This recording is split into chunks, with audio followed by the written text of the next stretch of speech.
प्रिय दर्शक बंधु देखंतु ए खेलाड़ी को जानि पड़चंती ए खेलाड़ी किए ए खेलाड़ी होचंती पाकिस्तान लो भयंकर आ दुर्दांत बैट्समैन शहीद अनवर। किंतु पाकिस्तान रे भयंकर दुर्दांत बैट्समैन कर पानी पानी सेही दिन होई जाइतिला जो दिन ए बैट्समैन को आगु को चली आस्तिले विश्वर महानतम स्विंग बॉलर देबाशिष महांती।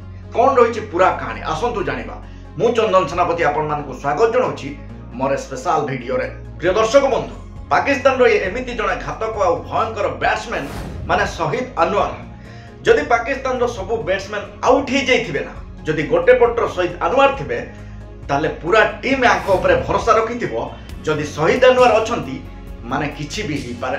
माने सीधा सीधा कहबे को गले विश्वर बड़ बड़ जो बॉलर माने अछंती सेमानको बॉल को केमिति खेला जिवो बोधवे शहीद अनवर को भलो भाबरे जणा थाए। किंतु समय एमिति भी आसीथिला जेतेबेले भारत रे महान स्विंग बॉलर देबाशिष महांती तांको सामना को आसी जाइथिले पाकिस्तान रे भयंकर दुर्दांत बैट्समैन कर अवस्था पानी पानी ही जाइथिला। माने गोटे सीरीज रो फर्स्ट मैच रे शहीद अनवर देबाशिष महांती को बॉल को खेलिबा पई हजार थर चेष्टा करथले किंतु बुझी पारु नथिले बॉल भीतर को आसीबो ना बॉल बाहर को जिवो।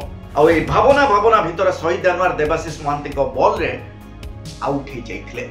आ तापरे एही सीरीज रो लगातार 4टा मैच रे शहीद अनवर को आउट करंती देबाशिष महांती। आ तापरे शहीद अनवर जते भी मैच खेली चंती सब मैच रे से गोटिए डर थाए देबाशिष महांती को बॉल रे मु आउट ही जी। खाली शहीद अनवर न पाकिस्तान रो टॉप ऑर्डर बैट्समैन जेमिति कि शहीद अफरीदी शहीद अनवर एमती बहुत सारा बैट्समैन को तांगर इन स्विंग बॉलिंग माध्यम रे परास्त करुथले देबाशिष महांती। माने समय किछि सेतेबेले एमिति थिला पाकिस्तान लो बैटिंग लाइन पूरा ध्वस्त विध्वस्त हो जाउथला जेतेबेले देबाशिष महांती बॉलिंग करुथले।